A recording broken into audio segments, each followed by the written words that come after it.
بعد ما كانوا يتحدثون عن محمد رشيد، ما أقول صورنا أطول مني وأطول من رئيس الأركان، لأن الرجال لا يقاسون بطولهم ولا يقاسون بعرضهم. ولذلك يوم أمس من اتصلت مع آمري التشكيلات هاتفيا، قلت له لمحمد أنه بعض الناس يولدون وهم أبطال، تلدهم أمهاتهم لكي يكونوا أبطال، فأنت منهم. ولم أكن في هذا، ولم يطغي كلام اللسان على ما في القلب وما في العقل، وإنما كان يقرر اللسان على نحو ثابت ما في العقل وما في القلب،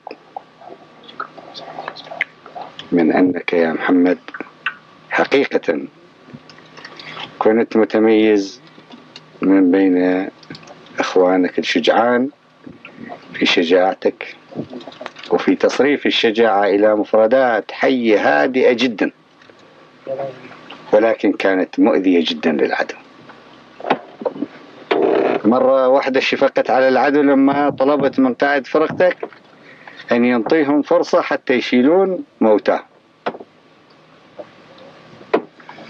وهذه الشفقة كانت في مكانها، تعبيرا عن أصالة نظرة العراق الإنسانية العميقة والحضارية العميقة للحرب وأصولها، وللشجاعة وأسسها، وللإخلاص ومستلزماته وطرائقه.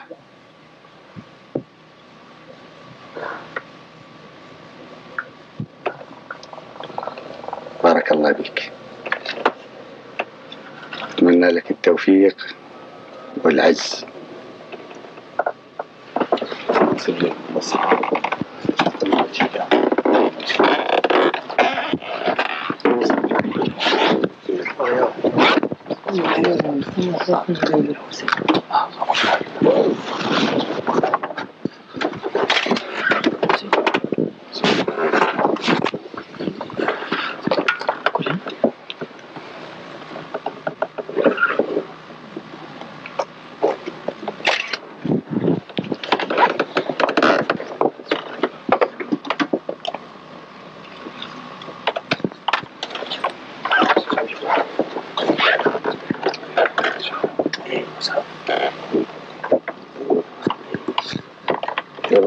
سابق كنت ماخذ نوط شجاعة، وهذا نوط شجاعة آخر. شكرا سيدي.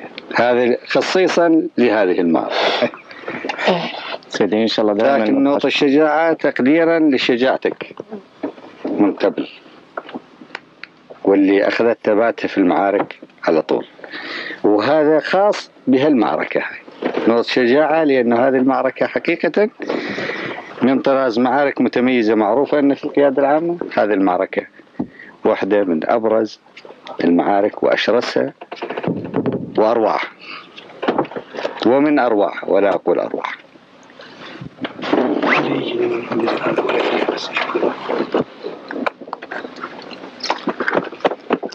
مبروك. شكرا سيدي.